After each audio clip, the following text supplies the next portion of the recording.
Hello দি, আজকে আমি আছি কোথায়? দমদম। দমদম এয়ারপোর্ট। আচ্ছা, আমার সঙ্গে রয়েছে আজকে দিদি, নামটা পাপড়ি ঠিক? দাস।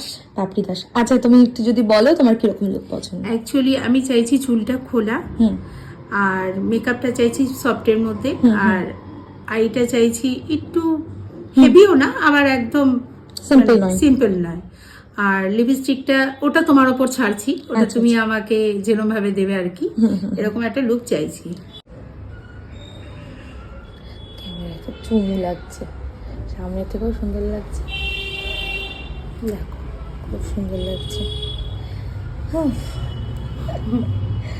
বলো না, এটা তোমার হাতে গুণ। অ্যাকচুয়ালি আমি তোমাকে পেয়েছি ফেসবুক থেকেই। হ্যাঁ। তোমার কাজ দেখে আমার ভীষণ ভালো লেগেছে, যার জন্য তোমাকে আমি 1 বছর আগে বুকিং করেছি যে এই দিনটা এই লুকসটা যাতে আমি তোমার কাছ থেকে পাই। আর আমি সেটাই একদম 100-এর মধ্যে মানে 200% মানে একদম পুরোপুরি পেয়েছি।